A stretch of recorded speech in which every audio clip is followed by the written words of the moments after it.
اللہ اکبر، میرے پیارے آقا صلی اللہ علیہ وسلم کے پیارے دیوانوں، چشم تصور سے سوچو، وہ نبی کے لخت جگر جو دین کی آبیاری کے لیے، دین کو بچانے کے لیے، لوگوں کو اسلام سے وابستہ رکھنے کے لیے، لوگوں کو باقی کے پنجوں سے رہائی دلانے کے لیے اتنا طویل سفر طے کر کے مدینہ چھوڑ کر کے کربلا پہنچے تھے، دعوت پر پہنچے تھے، قرآن پر پہنچے تھے، آج کس طریقے سے ان کے ساتھ دھوکہ ہو رہا ہے، کس طریقے سے ان کے ساتھ زیادتی ہو رہی ہے۔ اسی عالم کے اندر جب امام مسلم کو یقین ہو گیا کہ اب جان کے بچنے کی کوئی صورت نہیں ہے، تو آپ اندازہ لگائیے ایسے عالم کے اندر بھی جس دین کو رسول اعظم نے ان کے خونوں کے اندر داخل کیا تھا، اس دین کا خیال ایسے عالم میں بھی ان کو آتا ہے۔ اور حضرت امام مسلم ایک وہی پہ اہل بیت سے فرماتے ہیں کہ اب تو میرا جان دینے کا وقت قریب آ چکا، لیکن میں تمہیں 3 وصیت کرتا ہوں، میری اس وصیت پر تم عمل کرنا۔ اللہ اکبر! پہلی وصیت کیا تھی؟ ذرا کام کھول کر کے سنو اور کربلا کے پیغام کو دل و دماغ میں محفوظ کر دو۔ کتنا عظیم پیغام تھا، ایسے عالم کے اندر بھی دین کی پاسداری کا کتنا لحاظ تھا۔ امام مسلم نے پہلی وصیت یہ فرمائی کہ دیکھو بصرہ کی سرزمین پر میں نے فلاں فلاں سے اتنا قرض لیا ہے، میں تم سے گزارش کرتا ہوں کہ نعمان بن بشیر کے پاس میرے گھوڑے ہیں، ان گھوڑوں کو بیچ کر میرا قرض پہلے چکا دینا۔ آپ ذرا سوچو اور چھائے ڈالو، اس لیے کہ وہ جانتے تھے کہ شہید کے سارے گناہ معاف کر دیے جاتے ہیں سوائے قرض کے۔ اس لیے ایسے عالم کے اندر وہ اپنے قرض کی فکر کرتے ہیں، اپنی دین کی فکر کرتے ہیں اور وصیت فرماتے ہیں۔ تو یہی وصیت فرماتے ہیں، یہ وصیت فرماتے ہیں کہ میرا قرض ادا کر دینا۔ اللہ اکبر! اور دوسری وصیت فرماتے ہیں کہ جب مجھے اوپر سے گرا دیا جائے یا شہید کر دیا جائے تو سنو، مجھے زمین کے اندر دفن کر دینا۔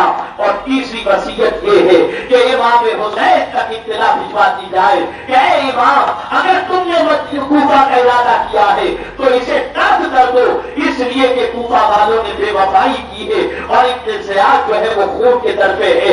اللہ اکبر! میرے پیارے آقا صلی اللہ علیہ وسلم کے پیارے دیواروں، پھر امام مسلم رضی اللہ عنہ تبارک و تعالی عنہ کو شہید کیا گیا۔ انا للہ و انا الیہ راجعون! اندازہ لگائیے وہ امام مسلم جو اسلام کی آبیاری کے لیے، لوگوں کو اللہ کی طرف لانے کے لیے، لوگوں کو رسول کی سنت کی طرف لانے کے لیے اتنا طویل سفر طے کر کے لوگوں کی دعوت پر گئے تھے، وہی لوگ مال و زر کی محبت تھے، وہی لوگ دنیا کی محبت تھے، وہی لوگ اقتدار کی محبت تھے، وہی لوگ تخت و تاج کی محبت تھے، وہی لوگ مال و زر کی محبت تھے، اور وہی لوگ چند دنوں کی دنیا کی محبت کے عوض کے اندر اپنی آخرت کو برباد کرتے ہیں۔ سن لو مسلمانوں، اسی لیے رسول اعظم صلی اللہ علیہ وسلم نے ارشاد فرمایا، اب دنیا سجن للمؤمن، دنیا مومن کے لیے قید خانہ ہے، جیو دنیا کے اندر، تیاری آخرت کی کرو۔ موت برحق ہے، موت اس کے وقت پر آئے گی، لیکن اس سے اچھی موت اور کون سی ہو سکتی ہے جو اللہ کے لیے آئے اور اس کے رسول کی محبت میں آئے۔ میرے پیارے آقا صلی اللہ علیہ وسلم کے پیارے دیوانوں،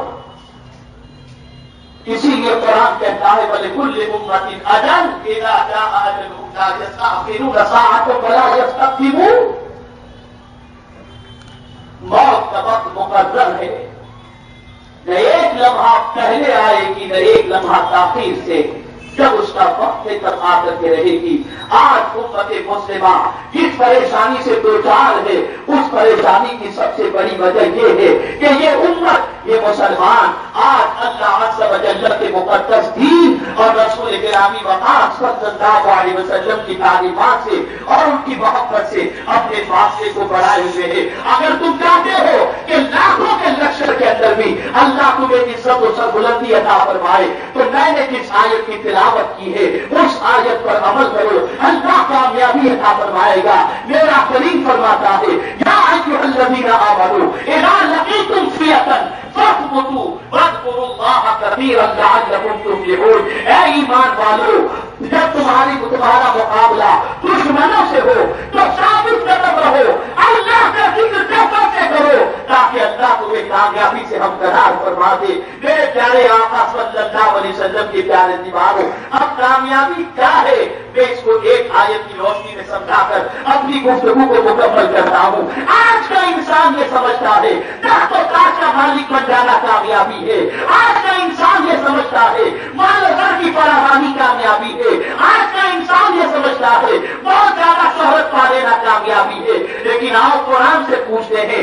اے قرآن تو بتا کے کامیابی کیا ہے، اور پھر کربلا کی جنگ کو دیکھو تو آپ کو پتا چل جائے گا۔ قرآن کہتا ہے فمن زحزح عن النار وادخل الجنہ فقد فاز، تو جہنم سے بچا لیا گیا اور جنت میں داخل کر دیا گیا بے شک وہ کامیاب۔ اب آپ امام مسلم کی پوری زندگی دیکھو تو آپ کو پتا چلے گا، تاجدار کربلا کی پوری زندگی دیکھو تو پتا چلے گا وہ صرف جنتی ہی نہیں تھے، جنتیوں کے سردار تھے، اس لیے کامیاب بنی ہے اور کامیابی ان کے گھر کی لوٹی ہے۔ اے رسول اعظم کے دیوانوں، ان کی محبت کا چراغ سینے میں روشن کرو، ان کی عظمتوں کو تسلیم کرو، ان کے بتائے ہوئے راستے پر چلو، اور جس مقصد کے تحت انہوں نے قربانی پیش کی ہے اس مقصد کو اپنے دل و دماغ میں بٹھا کے رکھو، انشاءاللہ دنیا میں بھی اللہ سرخروئی عطا فرمائے گا اور آخرت میں بھی اللہ سرخروئی عطا فرمائے گا۔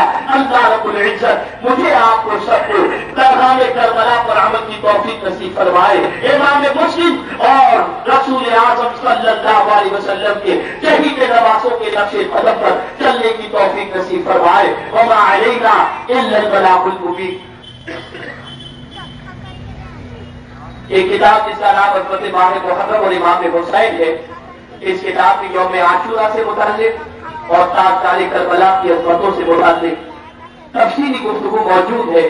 میں آپ سے گزارش کروں گا اس کتاب کو ضرور لیں، اسے پڑھیں اور پڑھنے کے بعد اس پر عمل کی کوشش کریں، آپ کی معلومات میں بھی اضافہ ہوگا اور یوم عاشورہ کی فضیلتوں سے آپ آشنا ہو کر اس دن کی فضیلتوں سے مالا مال ہوں گے۔ اسی کے ساتھ عرض کر دوں کہ کل نویں ہے اور پرسوں 10 تاریخ ہے۔ میرے پیارے آقا صلی اللہ علیہ وسلم کے پیارے دیوانوں، 9ویں اور 10ویں کا روزہ رکھیں۔ رسول اعظم صلی اللہ علیہ وسلم ہر محرم کی 10 تاریخ کو رسول اعظم صلی اللہ علیہ وسلم روزہ رکھا کرتے تھے، اور رسول اعظم صلی اللہ علیہ وسلم نے یہ بھی ارشاد فرمایا تھا کہ اگر میں اگلے سال رہا تو میں 9ویں اور 10ویں کا روزہ رکھوں گا۔ اس سے یہ بات سمجھ میں آتی ہے کہ 9ویں اور 10ویں کا روزہ رکھنا حضور کو پسند ہے، تو آپ سے گزارش ہے دن بڑا چھوٹا ہے، آپ یہ 2 دن کا روزہ رکھ کر اللہ کی بارگاہ سے خوب برکتیں حاصل کریں اور رسول اعظم صلی اللہ علیہ وسلم کی سنتوں کے پیکر بنے۔ اللہ مجھے آپ کو سب کو توفیق نصیب فرمائے۔ السلام علیکم ورحمۃ اللہ وبرکاتہ۔